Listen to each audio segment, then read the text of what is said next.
Hey everyone, this is David. Welcome back behind the velvet rope. Let's just get right into it today because we are joined by the one, the only Cheryl Burke. Hi, how are you? What is going on? How are you today? Good. Busy day today, but I'm here and alive. How are you? Same thing. I mean, listen, you've got a lot going on. Burke in the Game, your podcast, just completed another season of Dancing with the Stars with Sam Yes. Champion, but Yeah. Short but sweet. short but sweet. But listen, you have a lot of seasons under your belt, which I want to talk about. But before we get there, I like to get to know someone a little better. Yeah. Growing up, like, was it always dance for you? I know you started ballet at such an early age, but like, did you ever have that, like, maybe I'll go do this with my life instead? No, dance was really the only option for me. And because it's the only thing that I really loved without complaining about much else. I think I was not a great student growing up.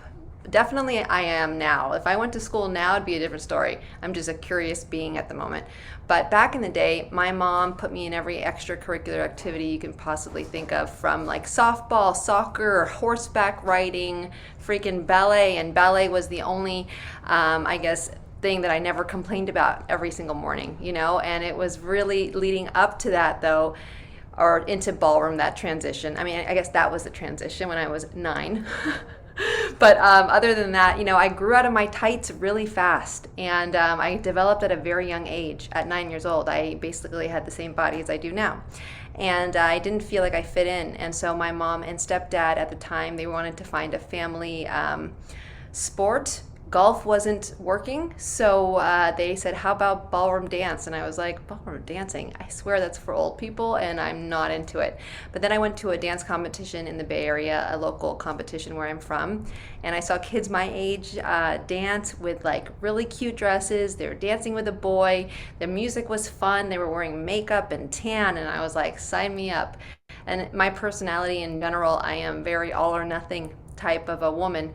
And so when I fall in love with something, I fall pretty hard, to say the least.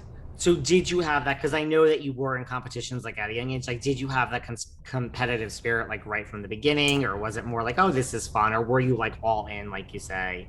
Yeah, no, I guess I did. I mean, look, I only know that side of me. I only know being judged, unfortunately, my whole life and competing and never, I guess the goal is to be a champion, but at the end of the day, even when you get there, you're like, now what, right? And so it always has been. I get this from my mom, and it's not bad or good. I'm not judging it. It's just the way she raised me and the way that I saw her live her life. She came from nothing in the Philippines. She comes from poverty, and she was able to really change her whole life around. Rags to riches story my mom has. And I saw the hustle, I saw the stress, and I saw her when she wasn't stressed and stressed about not being stressed. And so I kind of get that, and I get that you are who you're raised by, unless you want to intentionally change that part of your, I guess, brain and your ancestry, that whole line of people that my mom was probably raised by the same woman, And so it was interesting to see that side of my mother, and then also be kind of mothered by my, nanny at the time too, who was Filipino, and she only spoke Tagalog, and I spoke English back to her. So to this day, I can understand everything my mom says in Tagalog, which is the Filipino language, and so she has to sometimes watch her mouth because I really still understand it. So she'll talk crap about me once in a while, and I'll understand everything. But yeah, no, I just was like, I don't know life without competition, and I like it, but sometimes I don't like it. I have very similar parents. I have a very similar personality, so I totally Okay. understand. I mean, it was Okay. more like academics, but like I used to Yeah. practice Same law, but thing. same Yeah. thing. It was like all or nothing. And it Yeah. was like, It's exhausting. and now I'm just a workaholic, which I guess, is good, but yes, it is absolutely exhausting. I would Yeah, and agree with that's my drug we're speaking of. Like that is my, I'm sober for 4 years now, but there is socially acceptable drugs out there, and being productive is one of them. I totally agree. So how did Dancing with the Stars originally come to you? That's an interesting question. So Louis Van Amstel, who is back this season, he started the very first season, and he actually they were wanting to recruit more dancers after the first season. They started out with like 6 couples only, right? And it went from like the very first season. I remember I was living in Harlem at the time with my partner, and I honestly was like, oh, this is so cheesy. Like, I would never do this, even if they asked. And at the time, my partner and I were going through like a weird, I guess, like we got along, but we didn't. We were dating, we weren't. He was cheating on me, he wasn't. Like, it was just so confusing in my head. But our competition career, I just had turned professional at the time. It was going really well. And in the ballroom world, when you leave, right, when you're not there like doing the circuit of competitions, and then you leave after a year, let's say, and then you want to come back, you have to start all over again. So this was a really big decision for me. Doing Dancing with the Stars and saying yes to it. I think if my partner/boyfriend at the time wasn't cheating on me back then, and if he would have said something like, "Oh no, please stay, I'll be better," I don't think I would have ever said yes to this. Wow. Did you know? Because I mean, it was like that second season when it blew up and they had way more, couples. Like, did you know Yeah. what a big hit this was? Like, was the first season out and already a thing? Because it seems like the timing was almost at the same time.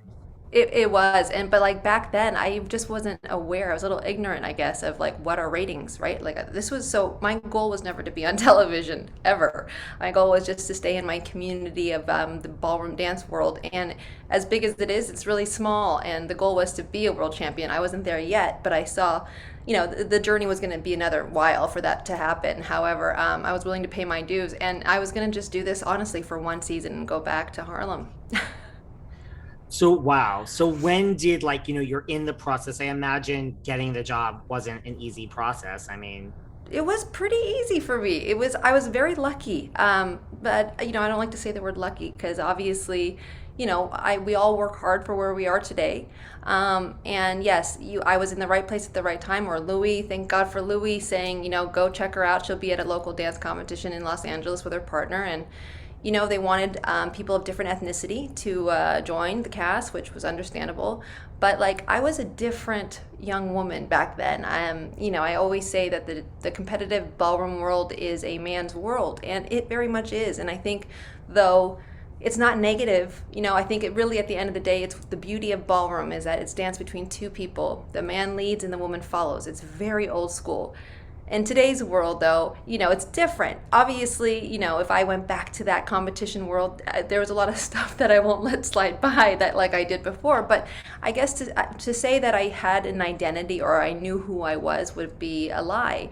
I had no idea. I mean, I remember the interview, the audition. I mean, I had to wear this pink outfit. My freaking dance coach had just cut my hair in that little black bob. My bangs were too short the whole thing was like, it only looked good in movement, that hair. And then I just had to stand there and talk about my favorite color, which I had no clue about. Didn't know, couldn't answer the question. I had a really like high